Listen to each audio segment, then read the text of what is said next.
Good evening. I would like to call the Hebron Board of Education regular meeting of Thursday, May 12, 2022 to order at 7 p.m. Can we do a roll call? We'll start with Diana on conference call. Here. Vicki. Oh, sorry. Nicole Matthews here. Alex Crawford here. Amanda Veneziano, Vice Chair. Heather Pettit, Chair. Tom Barrett, Superintendent. Ali Schmeisel, Secretary. Don Breer, Director of Educational Services. Caitlin O'Leary, Business Manager. Katie Ariano, Principal of Gilead St. Michael Larkin, Principal of Hebron Elementary School. Thank you. And we have Tricia Scavi, our clerk and Director of IT that nobody can see, but he's here always, Dave McKinney. So can we stand for the Pledge of Allegiance?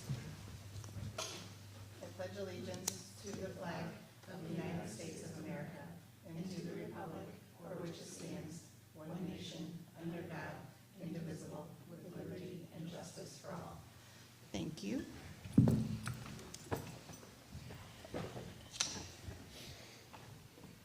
Next on our agenda is student liaison report, but they've been busy this month, so I think we're going to skip that for this month. So next is public comments, and I will read the public comment. The Hebron Board of Education values the public comment period as it represents an opportunity for members of the public to express their views to the board on matters within the board's authority. Procedurally, public comments will be limited to 3 minutes per person, and citizens will be asked to identify themselves. All comments must be directed to the board and not to any individual board member or individual member of the administration. The board and the administration will not respond to questions or engage in dialogue during the public comment period. The board and the administration will determine when and how to address questions that arise during public comment period. So is there any public comment? See any public? I will note for the record that John Collins wrote to the board today with concerns regarding the safety of the drinking water at Gilead School and asked for this to be noted for the record at tonight's meeting. So I'll ask the board clerk to please make note of this in the minutes. Thank you so much. So next on the agenda is the approval of minutes. So I'd ask for a motion to approve the regular meeting minutes of April 21st, 2022, and the Resource Management Committee minutes of April 21st, 2022. So moved. Second. And moves, Ali seconds. Is there any discussion? All right. I'll do a roll call. Diana Morales. Aye. Vicki Matthews. Aye. Alex Crawford. Aye. Amanda Veneziano. Aye. Heather Pettit, aye. Ali Schmeisel. Aye. All right, motion passes unanimously. Thank you. We also had Student Growth Committee meeting minutes, but we didn't have a quorum, so I would just ask the chair, Nicole Matthews, do you accept them as presented? Yes. All right, thank you. And Policy Committee, we also did not have a quorum, so I accept those minutes as presented as well. Thank you. All right, next on the agenda is discussion regarding the 2022-2023 budget. So as you know, the referendum was held. The Board of Finance recommended, or put forward, I should say, a cut of $250,000 to our budget. The referendum passed by only 2 votes. So I think that shows for some of our citizens how they feel about education being cut. But that being said, it did pass. 2 votes is 2 votes. And so we have to, as a board, find where we were going to reduce by $250,000 at this time. So I know I asked the superintendent and Ms. O'Leary to kind of present to us where they think the cuts should come from, and we discussed these briefly at Resource Management, which we could talk about later, but if you want to speak to them. Sure. So Resource Management, I know Joe couldn't be with us for the meeting tonight, but was at Resource Management. The committee made a recommendation to the full board to move forward with the reductions as presented.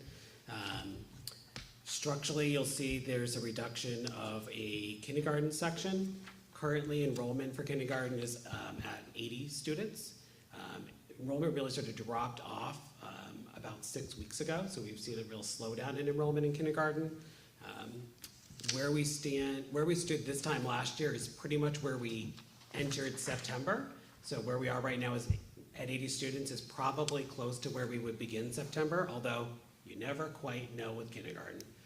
So reducing by one section in kindergarten, we'd be well within our class size guidelines.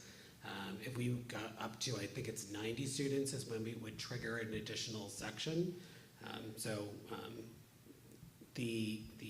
There is a reduction of the kindergarten teacher, both in terms of salary and benefits. We have quite a bit of savings in some late-breaking retirements that have come forward. So we would budget for usually not a top step replacement. Usually replacements will be somewhere in the range of first step to top step. So we feel confident that we'll have some reductions in terms of salaries just due to those retirements. There was some savings in health insurance in terms of who's elected to be on health insurance.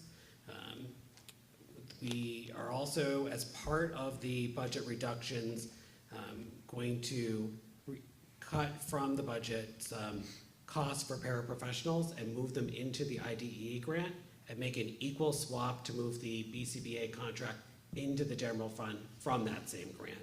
So that money is just crossing paths. And we talked about that at the Resource Management Committee meeting last month, that there's some federal purchasing requirements that come into play with contracts. So rather than have to deal with that at all, we're just swapping that contract into the general fund and putting that staffing cost into the grant as a replacement. So there's no reduction in staff there, it's just we're changing funding sources for those two items. That really is the summary of the reductions. The substantial one would be, or the one that would, I think, be the point of note would be the reduction of the kindergarten section. I would recommend that as part of your motion, should you move forward with the reductions as outlined, would be to also authorize the administration to add additional sections that may be needed over the summer. I think most likely that would be kindergarten if there was one, but it could be a different grade. You know, our enrollment has tended to trend up in all grade levels. So having that flexibility to add an additional section later over the summer without calling a special emergency meeting, you know, that kind of thing, would just add some flexibility to the admin team to respond if needed. I certainly know that it's the board's prerogative to stay within their class size guidelines, and that is the administration's prerogative as well. Can I make a motion? Yes, I would like to make a motion that we accept the budget reductions as proposed and note that if an additional kindergarten section is needed, that we do so. Oh, you have it written out. Look at that. Okay, I would like to take back what I just said. And I would like to adopt the fiscal year 23 budget totaling $12,207,294, detailed as discussed, and moved further directions the administration to add additional class section in kindergarten made through 6th grade during the months of July and August, should they be needed to stay within class size limits outlined in the Board of Education Policy 6008 class size. Thank you.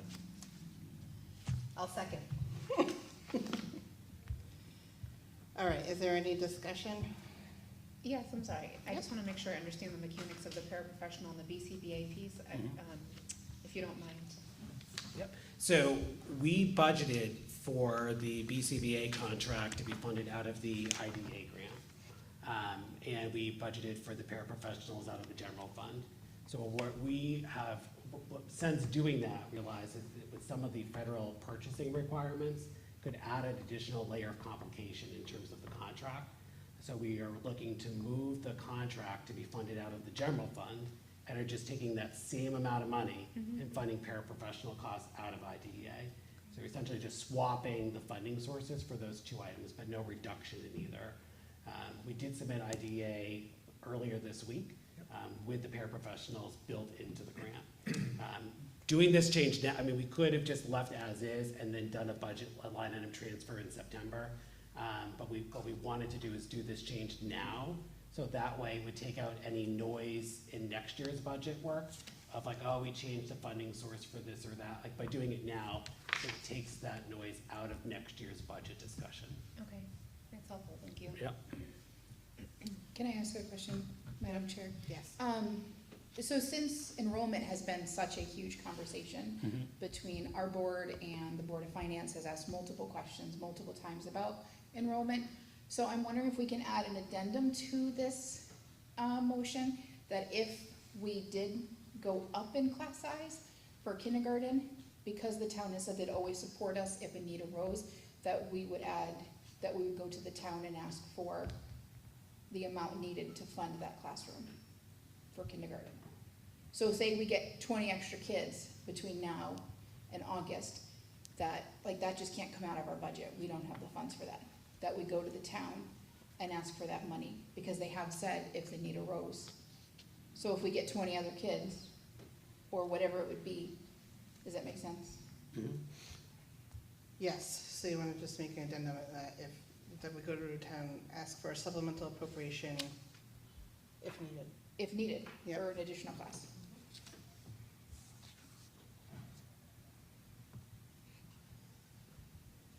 I'm okay with the friendly amendment. Who seconded that though? I did. Oh, you did, okay. Yep. So, and request a supplemental appropriation if needed. If needed, Yep. because If needed, if we for the additional class. obviously we're not gonna ask for it. But I do agree with you that it's important that we stay within class sizes, and that is not something, if anything, I'd like to reduce them. So, personally, speaking for myself, so that's not something I would look to do. I do want to note for the record, though, that this kindergarten position is not a current staff member. It was somebody we're going to hire in to fill the enrollment increased need. So I just want to put that on the record so people don't think that we're laying anyone off in that area. You saved me a question, thank you.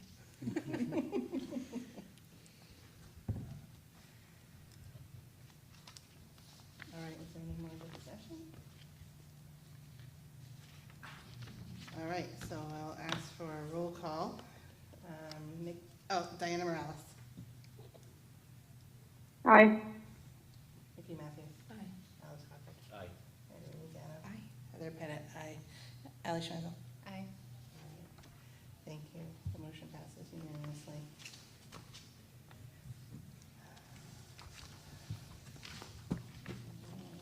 Superintendent's report. All right. Dr. Baird. I will be brief tonight. I'm going to start off with some celebrations. I want to thank everybody for all of their efforts around the book fair, our family nights, and our staff appreciation activities. I think that they certainly have been well attended and appreciated by everybody who participated, both students for a book fair, staff and all the staff appreciation activities, of which there were many. The PTA really outdid themselves. And the family night, I know, was a very exciting event at both schools this week, and I heard that there were people were having a really good time. The next item in my report is around the district advancement plan work. So at this time of year, we would be doing our end of year reflections. We met with the Student Growth Committee to do some of that active reflection and began drafting action steps for next year. I'll let Ms. Matthews talk about that later in her committee report. The next steps of that would be we're gathering some input from staff, and then we will, the admin team will do some work around that at the admin retreat, and we'll be discussion with the full board at the board retreat this summer. In terms of COVID operations, we are seeing an uptick of COVID cases at Gilead Hills School. We've been in contact with the health director and have implemented some mitigation strategies that he recommended. We are back in the cafeteria. That's been going well for us. We're also using outside for lunch and snack too. But we are seeing an uptick of cases at Gilead, and we're going to continue to look at that closely and monitor that. I wanted to make note of the work of the policy committee. I know Ms. Bennett will talk more about that in her report, but there were some COVID series policies that that they sunset, so those are noted within my report, and those were emailed out to you previously. And then, we talked about the retirements and open positions. We are actively working to fill positions for next year, so that process is ongoing. And then the last thing I wanted to mention was we had the Connecticut State Department of Education come out to visit, to see and hear about our good work around student wellness, and I'd ask Dr. Briere to talk a little bit about that. Sure. Yep. We had a really exciting visit, actually. The grant we received last spring to implement the DESA, which is the Universal School-Wide, District-Wide SEL Screener. Those folks reached out to us year one after our grant has kind of subsided, and they wanted to come out to do a site visit. So we had folks from the State Department of Education, and they actually brought the CEO of the company that oversees the DESA work from South Carolina to come and visit as well. Had a really nice, productive conversation with them all morning, walked through both buildings, and now they're reaching out to us to be references for additional districts to use the DESA statewide. So it's a great visit. Oh, that's great. And that concludes my report. Can we just note for the record, the current enrollment is Oh. 703 students. Yes. Thank you.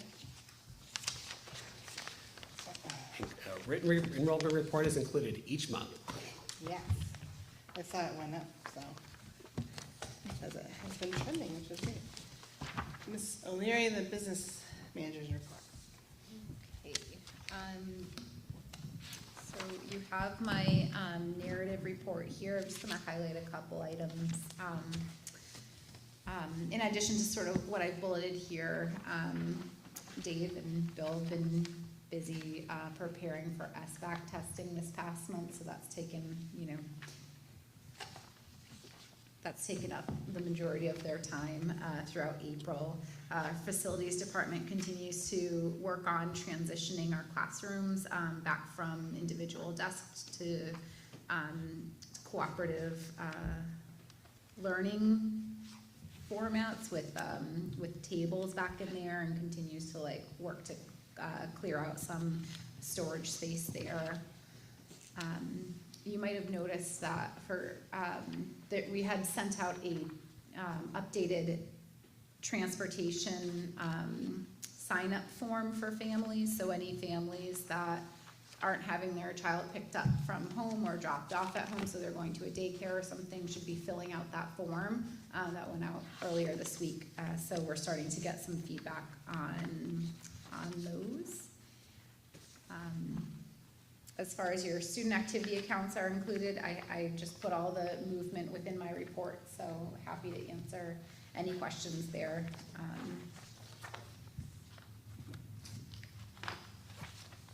Under food services, we were awarded a grant for $16,984 this year.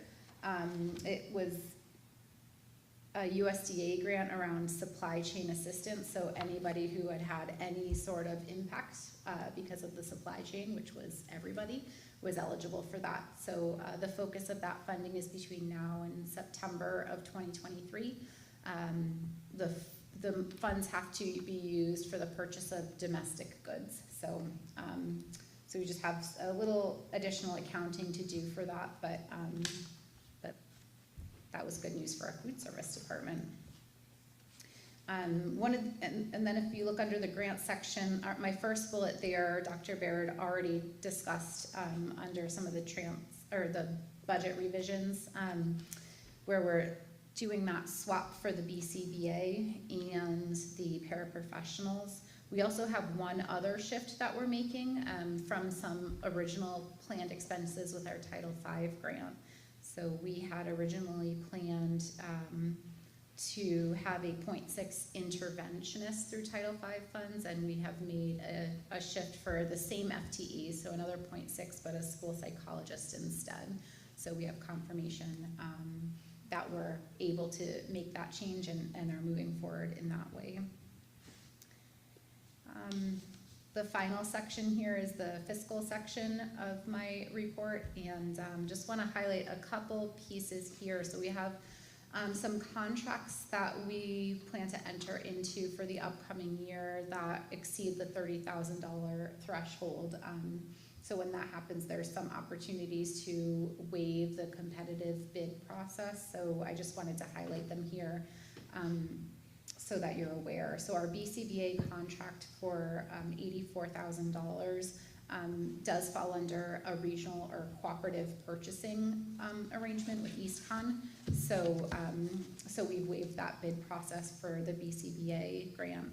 And then our partnership with AHM for our social work services, if we combine the services between the two schools, it's about $76,000. And again, this is a cooperative purchasing agreement with a local municipality. So that sort of indicates the reason for that bid waiver there.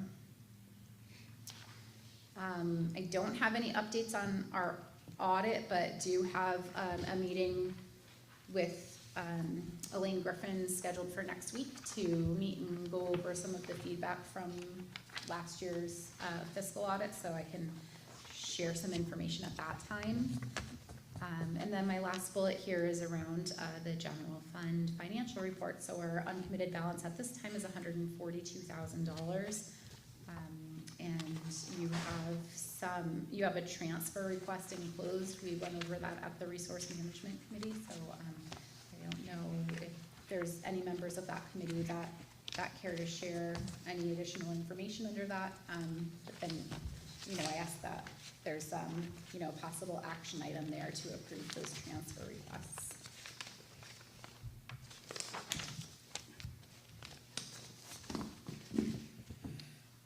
Okay, so in regard to the transfer requests, most of them have to do with some additional health insurance, and of course, Ms. O'Leary can correct me if I'm saying anything wrong, or I should say it differently, but we had some changes in regard to health and dental insurance, so we need to cover those. Some custodial supplies that are needed. So we have pieces there. We had a professional resignation, so that saved a little bit of money that is available for use. We also want to purchase furniture at Hebron Elementary School for outdoor learning space, which I think would be wonderful. So there's $2,500 for that. So, but if you have any specific questions, the Resource Management Committee went over these and approved of them as presented.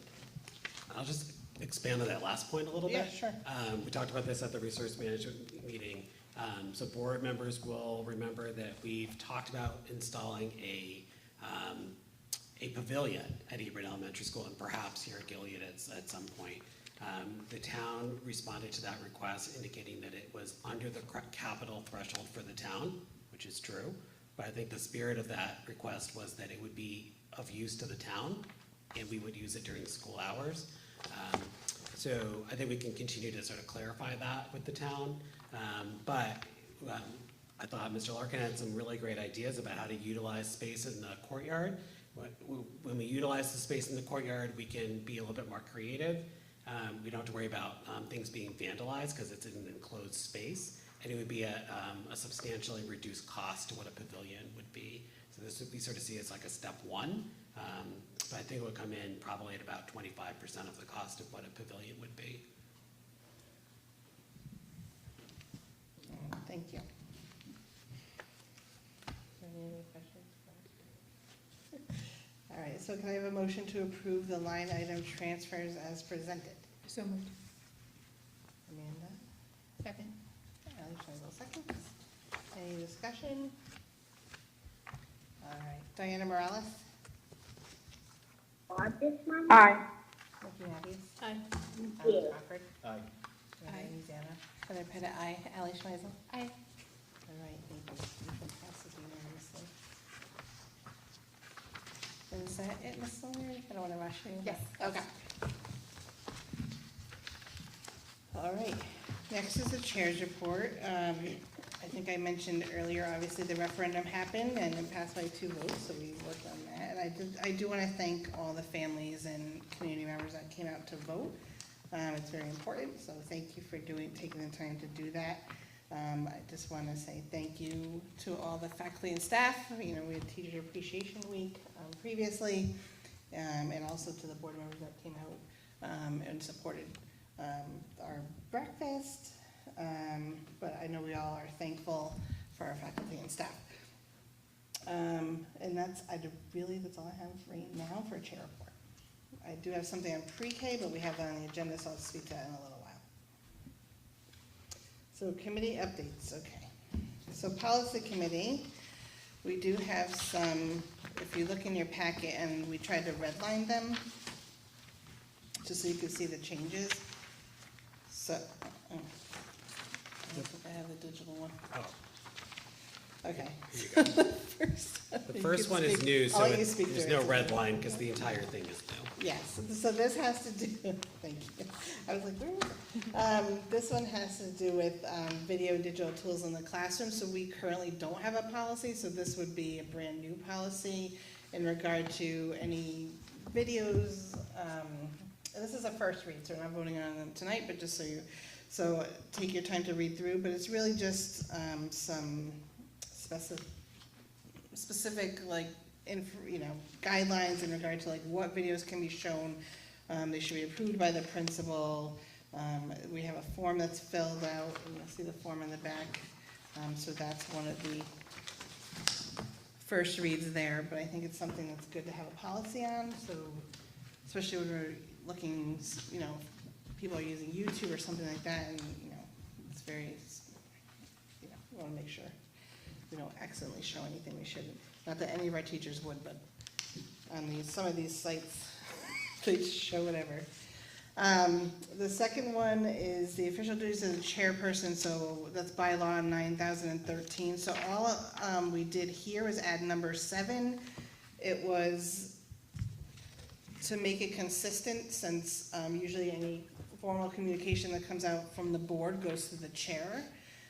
So we just added it here for it was on the secretary's bylaw 9014, so we just moved it to be consistent here. So any official correspondence that comes out from all of us will go through me to the chair of a board or wherever it may go. So that's that. The official duties of the secretary, so it's taking off what I just talked about, the official correspondence of the board, just for consistency. And then we also took off, the board secretary shall submit to the town at its annual meetings a report of the doings of the board. That's not something that we need to do, in my opinion, so I took it off. I also don't think that the town has an annual meeting that I am aware of, so we took that off. I think that all of our meetings are video. We also have minutes, so they can see all of our business anytime they would like. And liaisons. And liaisons, yes, they also have liaisons to our board. Thank you. And then finally is the official duties of the vice chairperson. So bylaw 9015 literally had that one sentence. So we expanded on it a little bit. So to add that, so the vice chair can't fill vacancies in regard to being an ex officio member of committees. However, if the chair is incapacitated for any reason, they would act as a resource to the superintendent on decisions that may require input between board meetings, and also that they would become generally informed of board business, which our vice chair does, so we wanted to add that piece in. So that's the first read, so just look those over. Then next meeting will be a second read, and we can have any discussion and then vote. All right. Resource Management Committee, we pretty much spoke about this already. We talked about, so the chair, Joe Margaitis, was able to join us, but he is out of town for work, so he's not able to be at this meeting tonight. But we talked about the budget transfers. We talked about the budget reduction that we had to make for the $250,000, and then we talked about pre-K expansion, or I don't like to use the word expansion, but pre-K, adding on that additional room to service our kids, and kind of correspondence I had from the Board of Finance, which I will speak to a little bit later on the agenda. Nikki Matthews, Student Growth and District Advancement Committee. Right. Administration, as you can see in Dr. Baird's report, I'm going to say exactly what he wrote. They share their yearly implementation updates outlined in the district advancement plan. There was also some discussion from Dr. Breer regarding the streamlining of digital communications and reporting, which will be continued and is being trialed in one grade in each school. Two Yep. great ones, yep, exactly. One grade in each school. Administration will update us further during our summer retreat, and I believe the next set of curriculum to be worked on would be health. PE and social science, yeah. Health is part of the PE curriculum, correct? Yeah. I mean, the Louisiana Communications and Community Engagement. We did not meet. All right.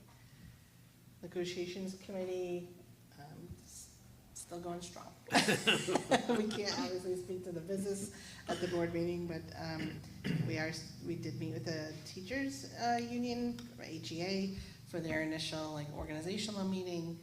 We have another meeting, two meetings next week, one with UPSU, am I saying that correctly? And HEA, so we have one of each. So they are still ongoing, so we'll let you know when we have anything finalized. PTA liaison, Louisiana. The PTA killed it this past 2 weeks. They had their book fairs, everything they did for the teachers. They really did an amazing job. So that was awesome. And then school readiness. We did meet, and the school readiness grant was submitted and approved, so we are good for next year as far as school readiness goes. All right. Ellie Schweiss, the Wellness Committee. We actually tabled our update from last month because I think I was not in the most recent meeting and Dr. Breer wasn't with us. Do you mind? Can I put you on the spot for an Sure, update? sure, I yeah. didn't ask you ahead of time. I know you didn't answer it, but. I have notes, yep, I'm good. Yep, the wellness meeting met for the last time this year on April 6th, and a couple exciting things happening this spring and into the summer. So one thing happening right now is what we did last year, which is the staff-wide wellness challenge. It's happening again now. We're also getting ready to plan for our second annual summer read and run challenge for the students. So we talked about that. We talked a little bit about the PE work, the curriculum work happening this summer at that wellness meeting. We had a group of staff go on March 30th down to the firehouse to get CPR trained. Dr. Baird was there with myself and some others. And our next meeting will be next October. All right. Next October, is that what you said? We're done for this year, yeah. Oh, So okay, our next, okay. yep, our next meeting will be the beginning of next year. It Yep, just seems so odd to hear. yep, for sure. Shared Service Advisory Group, we have not met. Okay, so old business is preschool expansion, and maybe we can just talk about preschool for a moment. So as you know, we submitted our supplemental appropriation request to the Board of Finance to ask if they could help, if they would give us a supplemental appropriation to add an additional teacher and class on for pre-K because we have 20 kids on our wait list. So we want to be able to service as many children as we can. I think it's important to note for the record that we're not asking for universal pre-K. You know, universal pre-K is like basically another grade. It would be like kindergarten where everyone would come for free and it'd be something that we would fund. Our preschool program is actually funded through different sources. Some is through the board, but a lot of it is through tuition, through our parents. I mean, our parents pay $6,750 for their children to come to pre-K. What we're asking for is really, most of it would be for a teacher and a para for that room to service the 20 kids on our wait list. So I think by asking for the supplemental appropriation, knowing that they already put forward a cut for $250,000 was something we knew that we couldn't fund on our own. So I think when I talked to the Board of Finance chair, reached out to me and told me that they would ask that we withdraw our request at this time because they said they reached out to their attorney who said that our request was asked too soon, given the fiscal year start of July 1. However, we knew of the need prior to that, which is why I know we put it out there. I think it's important to note that, we're asking, I know we've all talked about this, but I just want to put it on the record that, there's a lot of reasons to have our kids have pre-K available to them. First and foremost, it's for their benefit, for their educational, social, emotional, behavioral, academic benefit. There's tons of research out there that talk about the benefit of quality pre-K program. I use that word, quality, which is what ours is. We have a NIAC accredited program. We have certified staff who are amazing in those rooms. So I think that was our ask. One of the questions that came to me from the Board of Finance was, well, why didn't we put this in our budget prior? And I, explained, I know we talked about it, and the reason we didn't at the time is because we had been working off of COVID for the last 2 years, and we knew that once COVID started, there's some changes in COVID, the numbers started going down, maybe mitigation strategies changed, that we believe that we've had a wait list for years prior to COVID, that we would see that, but at the time when we were doing our budget, we didn't have that information, and we didn't feel we could put in for an additional class and teacher not knowing. So I explained that after we did know, and we have this wait list, that's why we put forward the request. So that being said, I think part for the record is there's a lot I think there's some talk about whether or not, we should fund this program through the town. And again, it's not universal pre-K. Even if we add a class, it would still be parents paying tuition of $67.50. But when we don't service our children in town, when we don't have the capability of servicing as many children as we can in town, especially at the pre-K level, then we have folks that sometimes go to the magnet schools for pre-K. They go to maybe Marlboro Co-op or, Bolton Nursery or, outside areas. And once a child starts in a magnet school and gets to know, have that, we have that risk of that child not coming back into district, and that is a cost to us because we pay magnet tuition even if the children don't go here. So I just wanted to say all of that for the record. But that being said, I said I'd bring it to the board.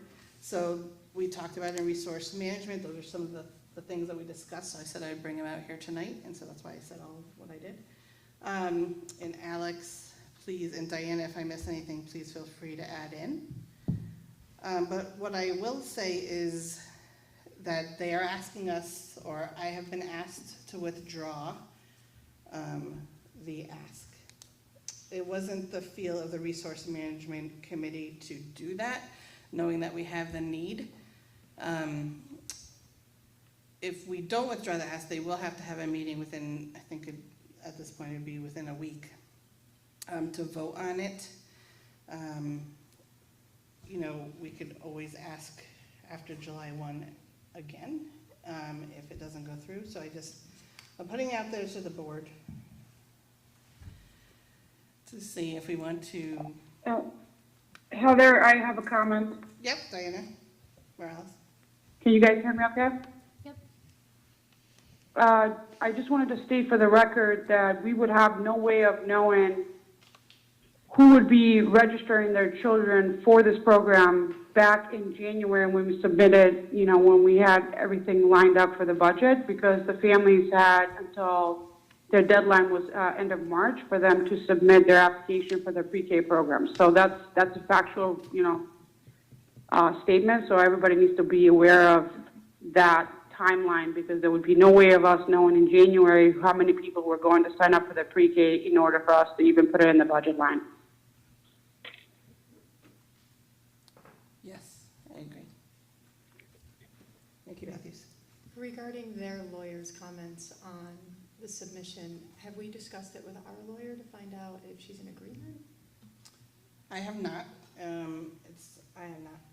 it is something I am happy to do if the board would like. I don't know if it's necessary, I'm just curious what those parameters are and exactly what their lawyer's concerns are. Yeah, I think that at the time when we put that after the referendum hadn't Right. happened, now it's happened, you know, what we were afraid would happen, happened, right? So we had the $250,000 cut. So nothing's changed as far as like what our need. The number of students on the wait list hasn't changed. The cut hasn't changed. I think it was a matter of timing because it was before the referendum and before the next fiscal year. However, we know that the need is there. It's not going to change between now and July 1. So I think that was like, we asked in good spirit for that reason, knowing that the need was there. But it's up to the board. I will say the Resource Management Committee thought that we should not withdraw the request, but it's up to the board. Do we need to make a motion to do that, or? We don't have to, because we already put the request Like, in. we don't need to make a motion. We to don't not need to make a withdraw. motion. The only motion we Wanna be would make clear. at this point would be to withdraw. Right. Yep. I don't have one then. So my take on it is, if they're asking us to wait until July 1, if we don't, that they're just going to hold their meeting in a week and they're going to just shoot it down. So my thought is, if we're going to ask and continue the ask, I would feel better knowing that we're asking when they're saying is an appropriate time. I feel if we do it now, if we're just saying, nope, we're not withdrawing, even though you're requesting us to, that it's going to come off to them and they're just gonna say, I vote no, and it's a done deal. So my personal feeling is, we vote to withdraw, and then if, you know, the board wants to continue July 1st, because that's the date that they gave you. I don't want it to get shot down and then us try again. That's my take. I do want to say for the record that they did not tell me to resubmit on July. Right, no, on July but 1. they said because it was before July 1. I'm just saying that I was told, I didn't see anything in writing, I was just told that their lawyer said because of the timing of the request, that it wouldn't go, you know, I wonder if That- they know that the referendum is passed? is an issue. That also was kind of an issue, so now that we're past the referendum, that might be a timing thing too. I mean, I get it, I agree. Yeah. My other concern is we're gonna lose enrollment, because those people are already gonna be looking outside of the town and trying to find enrollment in other preschools if we don't have it for them. Right, I agree. I think that's part of the, I understand what they're wanting, obviously, I understand what they would like us to do, right? And then they'd have to have a special meeting and vote on it, and they might vote no, and we ask July 1. But I think, you know, personally, the need is there. I mean, I don't know. It hasn't changed, I think. I hear what you're saying. I don't know that. But I'm one of 7, so, you know, it's the will of the board at the end of the day. Mhm. I'm just Agreed, giving you my agreed. personal, you know, thought. Yeah, as we all are, yeah. So.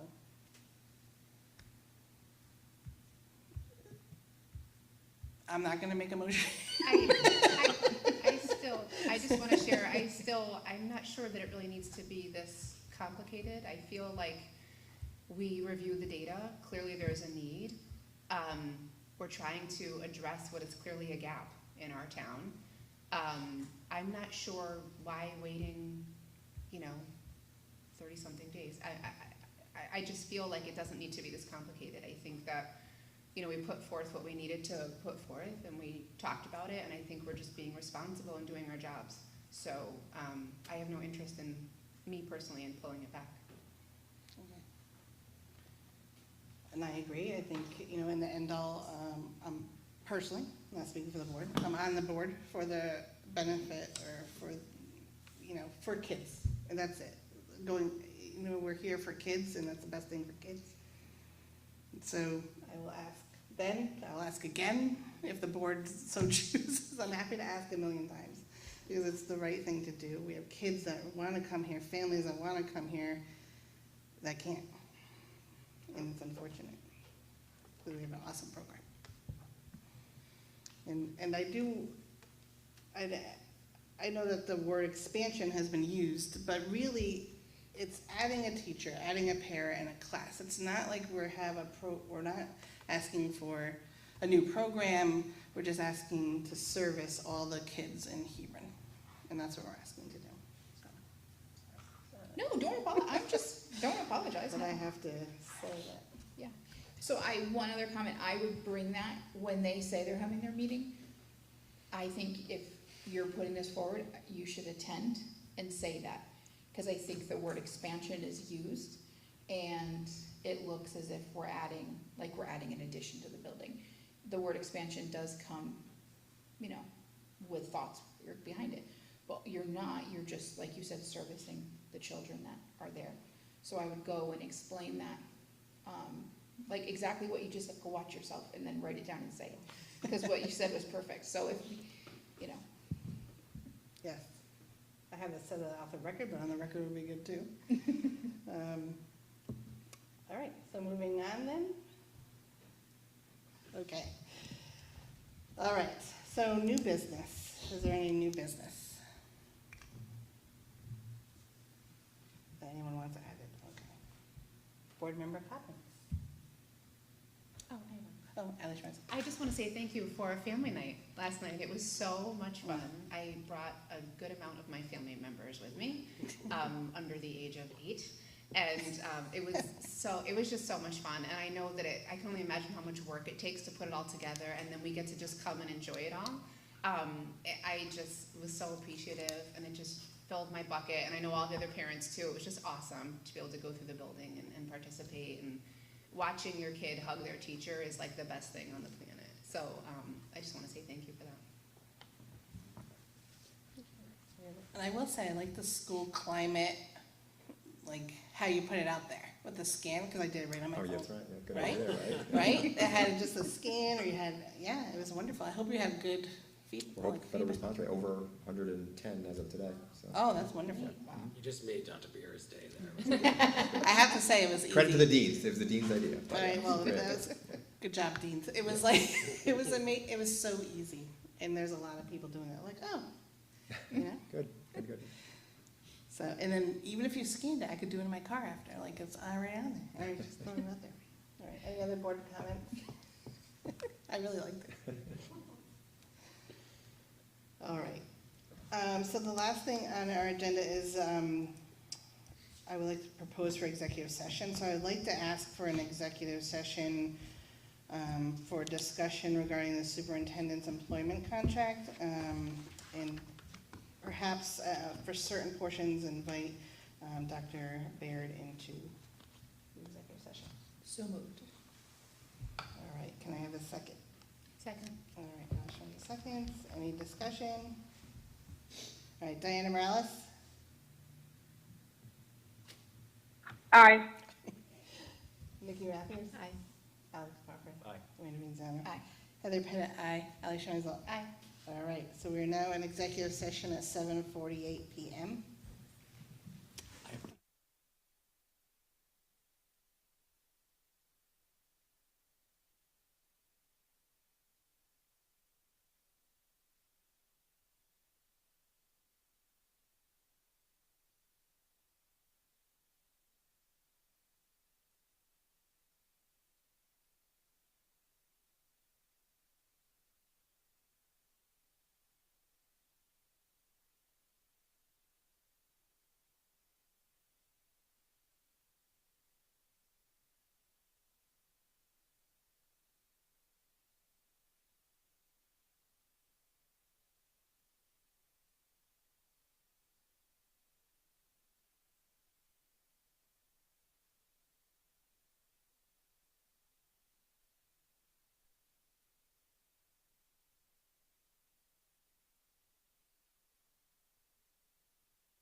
right, so I would like to declare us back from executive session and back into public session at 8:34 PM.